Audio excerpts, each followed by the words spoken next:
Pada ujian praktikum kali ini, kami akan mengaktifkan beberapa layanan pada Ubuntu. Untuk yang paling pertama adalah layanan DNS. Untuk mengaktifkan layanan DNS ini, langkah pertama yang harus dilakukan adalah memeriksa apakah perangkat lunak bind telah terinstall. Karena pada Ubuntu yang kami pakai telah terinstall, maka kami langsung memasuki direktori bind tersebut. Tahap selanjutnya, kami membuka file di mana konfigurasi DNS dengan domain kelompok4.com disimpan. Isi dari konfigurasi tersebut terdiri dari canonical name, MX atau mail exchange, name server, MySQL, PSQL, FTP, MySQL web, dan lain sebagainya. Konfigurasi tersebut disesuaikan dengan nama domain dan IPv4 serta IPv6 yang telah ditentukan. Lanjut ke tahap berikutnya, kami membuat file dengan nama db192 dan db2001. File ini berisi record DNS yang sesuai dengan alamat IP yang telah kami tentukan sebelumnya. Hal yang sama berlaku pada file db2001.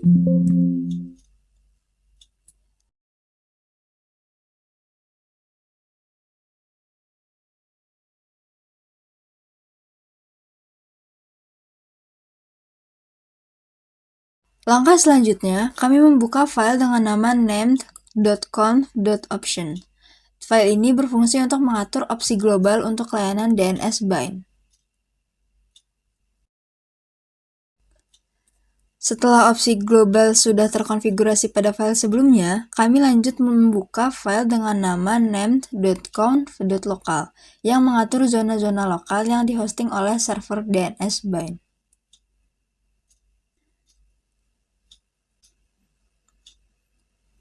Dengan begitu, konfigurasi layanan DNS telah selesai. Kami dapat merestart sistem bind tersebut dan memeriksa statusnya apakah layanan tersebut berjalan dengan baik. Jika layanan berstatus aktif, kami dapat lanjut ke tahap berikutnya, yaitu melakukan pencarian DNS terhadap nama domain www.kelompok4.com. Pencarian ini akan melemparkan jawaban berupa informasi terkait entry DNS yang terkait dengan nama host www.kelompok4.com.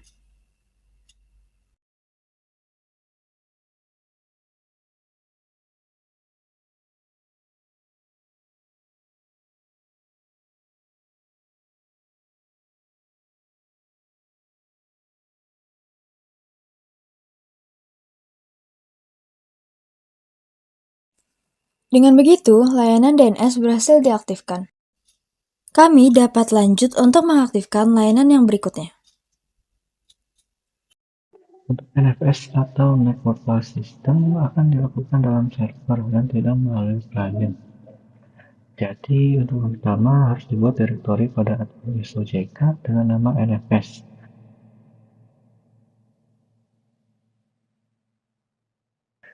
Terlihat bahwa NFS sudah terbuat dan nama NFS terdapat MySQL Web dan VG Web.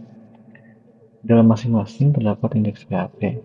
Di sini terlihat bahwa untuk MySQL Web sudah diset dengan heading MySQL Testing dan juga isi-isi dari username dan password MySQL. Karena sudah di-mounting, jika dilihat pada direktori HTML dan MySQL Web, lihat isi yang sama. Dan jika kita mengedit file index PHP pada direktori NFS di admin SOJK, akan berubah juga dalam direktori HTML MySQL Web. Jadi terhubung, lihat bahwa terhubung, akan diubah lagi. Sudah terkonfirmasi bahwa itu sudah terhubung. Selanjutnya akan menuju direktori PSQL atau PG Web. Ini akan coba masuk cd lalu sudo v index php. Di sini sudah diisi oleh port PSQL dan username dan password PS-nya sudah dibuat. Sudah terlihat juga pada directory HTML di pgweb dengan heading for SQL testing dan akan diubah dalam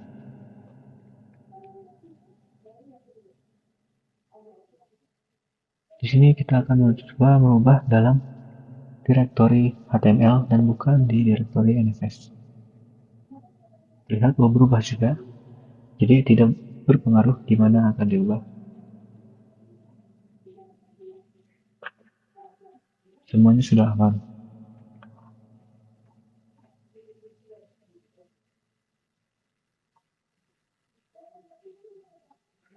Lalu kita akan mengecek dalam step. Untuk dalam step, di bagian IP dan directory adalah alamat jaringan dan nama share dari sistem file jarak jauh. Ini berarti dari IP tersebut dan directory dalam itu akan di-share kepada directory yang ada setelah itu, yaitu var www.html.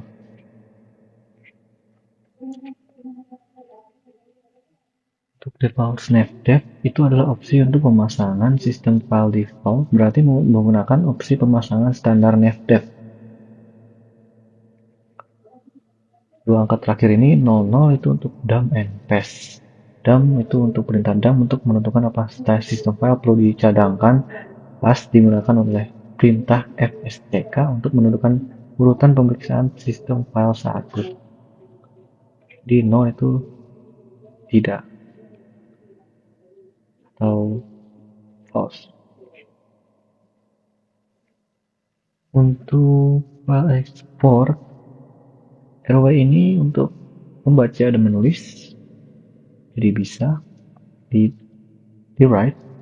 Untuk sync, memastikan bahwa permintaan untuk menulis data ke disk diselesaikan sebelum permintaan tersebut dikembalikan ke klien. Untuk root squash, biasanya NFS mengubah permintaan dari user root menjadi user anonim untuk keamanan, tapi untuk root squash memungkinkan user root pada sistem klien untuk memiliki hak akses root penuh ke directory yang di-share. Dan yang terakhir itu sub-tree check. Opsi ini memeriksa apakah file yang diminta oleh klien benar-benar dalam directory yang diekspor. Jadi begitulah untuk NFS site. Untuk mengatur dan mengonfigurasi server web Apache pada sistem Linux, pertama kita menginstal Apache 2 pada Linux dengan perintah sudo apt-get install Apache 2. Jika sudah terinstall, bisa cek status layanan Apache apa sudah berjalan dengan baik dengan perintah sudo systemctl status Apache 2. Langkah berikutnya adalah membuat direktori baru untuk menyimpan file pada server dan masuk ke dalam file directory dengan perintah sudo v, lalu ganti pada bagian dokumen root sesuai dengan yang kita buat, dan tambahkan server name untuk menentukan nama utama dari server virtual yang kita buat, dan server alias untuk membuat nama lain dari server kita. Selanjutnya adalah pengkonfigurasian HTTPS pada domain kami. Untuk mencapai tujuan itu, kita akan melalui proses pembuatan self-send certificate, konfigurasi HTTPS, dan pengaturan redirect menggunakan file htaccess. Kami menggunakan Apache sebagai web server dalam contoh ini. Yang pertama itu adalah membuat self-send certificate. Kita menggunakan OpenSSL untuk menghasilkan kunci private dan sertifikat self-send-nya. Lalu mengganti nama domain yang sesuai untuk setiap situsnya. Contoh ini akan membuat sertifikat yang berlaku selama 365 hari. Nanti akan diminta untuk memasukkan beberapa informasi. Informasi yang paling penting di sini adalah common name yang harus cocok dengan nama domainnya. Lalu kita akan mengulangi proses di atas untuk MySQL webnya dengan cara mengganti nama file kunci dan sertifikat yang sesuai. Langkah kedua itu adalah konfigurasi virtual host Apache atau HTTPS. Dari file konfigurasi ini untuk setiap domain. Kita mungkin memerlukan file baru di dalam directory set available atau mengedit yang sudah ada. Contohnya di sini yaitu adalah pgsql.com dan menambahkan virtual host di port 43 server name PGSQL, dan lokasi letak dokumen rootnya dengan SSL engine on dan lokasi file sertifikat SSL dan kunci private. Ini adalah kunci untuk mengamankan komunikasi antara server web dan browser pengguna. Lalu lakukan hal sama untuk mysql24.com. Terakhir, aktifkan modul SSL dan situs Anda, lalu restart Apache dengan cara A2N mod SSL, A2N site, A2N site, lalu sistem CTL restart Apache 2. Langkah terakhir yaitu mengarahkan semua permintaan HTTPS dan juga HWW ke non-HWW. Kita bisa menggunakan file htaccess dengan cara mengaktifkan modul rewrite pada Apache dengan cara A2N mod rewrite sistem CTL restart Apache 2. Lalu menambahkan file htaccess pada directory web untuk PGSQL dan MySQL webnya. Jika file tidak ada, kita dapat membuatnya dengan file yang berisi rewrite engine on, lalu redirect HTTPS redirect to HTTPS dengan cara rewrite con HTTPS off, lalu redirect www to non www dengan cara rewrite HTTP host www.domainnya. Dengan langkah-langkah ini, kita harusnya bisa berhasil mengonfigurasi HTTPS dengan sertifikat self-send untuk domainnya dan mengatur pengalihan yang diperlukan menggunakan htaccess. Lalu, kita akan menguji konfigurasi yang telah kita terapkan untuk mengecek adanya perubahan. Berikut adalah pengetesan pengkonfigurasian kami.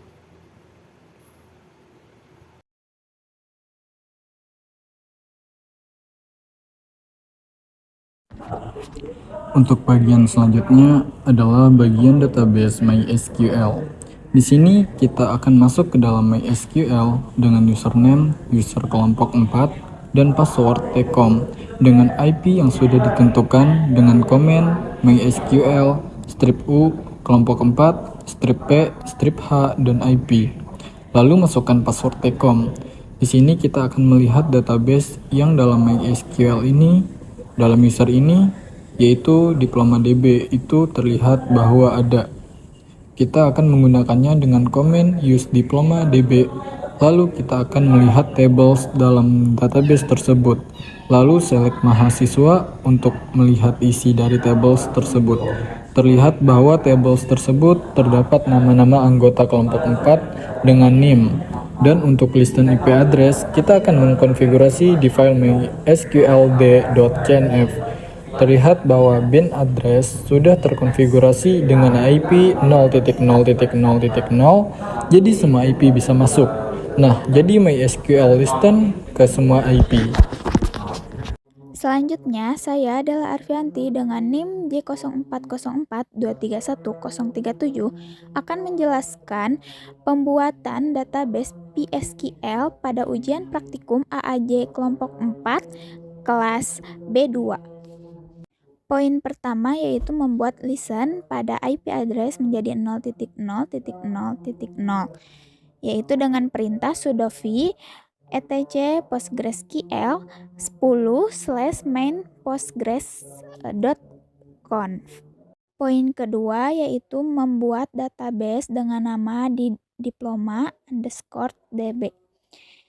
Sebelum itu, kita gunakan perintah sudo mysql. Perintah ini digunakan untuk membuat klien MySQL dengan hak akses super user. Selanjutnya, kita akan masuk menggunakan klien yang sudah kita buat. Saya membuat dengan nama Postgres dengan menambahkan strip H 127.0.0.1 digunakan untuk menghubungkan ke server PSQL yang berjalan di localhost. Setelah itu, kita akan menggunakan perintah create database diploma_db untuk membuat database baru. Kemudian, poin ketiga, kita akan membuat sebuah user baru dengan username kelompok 4 dan passwordnya tcom di dalam layanan PSQL dengan memberikan perintah create user. Poin keempat, kita akan membuat user yang sudah kita buat tadi agar terkoneksi ke database diploma_db melalui IP address dari web server. Dengan cara kita mengkonfigurasi file pg_hba.conf dan menambahkan host pada IPv4 local connection dengan IP server yang kita gunakan. Poin kelima yaitu melakukan import file diploma_db_dummy postgresql.sql ke diploma_db database yang sudah kita buat di poin sebelumnya. Yang kita lakukan pada shell Linux. Poin terakhir ini yaitu memberikan akses penuh pada user yang sudah kita buat sebelumnya. Tetapi sebelum itu kita berikan akses connect ke DB kepada user dengan perintah grant connect on database diploma_db to diploma. Setelah itu memberikan akses grant all privilege, lalu grant insert dan grant select on table mahasiswa to take home. Sekian penjelasan dari tahapan pembuatan PSQL kelompok 4 kelas praktikum B2. Sekian, terima kasih. Jadi untuk proxy dibuat inverse proxy untuk domain www.kelompok4.com. Untuk itu di file script konfigurasi akan ditambahkan konfigurasi untuk HTTP port 80 default site-nya www.kelompok4.com. Dan untuk casdir pertama untuk port 81 adalah MySQL Web kelompok4.com. Dan untuk casdir kedua adalah port 82 untuk pgweb.kelompok4.com. Selanjutnya adalah file konfigurasi website. Di konfigurasi pgweb akan diisi port 81 dalam virtual hostnya. Untuk konfigurasi MySQL Web akan diset ke port 82 di virtual hostnya. Jika dites di domain www.kelompok4.com bisa dilihat bahwa setiap kita tes dia akan berubah dari PSQL ke MySQL selalu berputar balik di refresh. Jika di refresh akan dites juga jika masuk ke domain MySQL kelompok4.com dengan jumlah portnya 81 akan masuk ke progress SQL dan kita ke port 82. Ini juga bisa untuk IP address.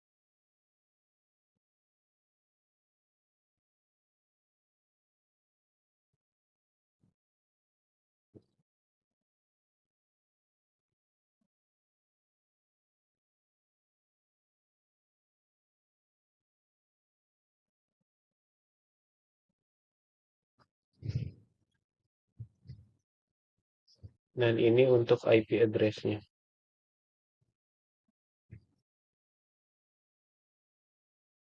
Jadi sekian sudah selesai proxy-nya.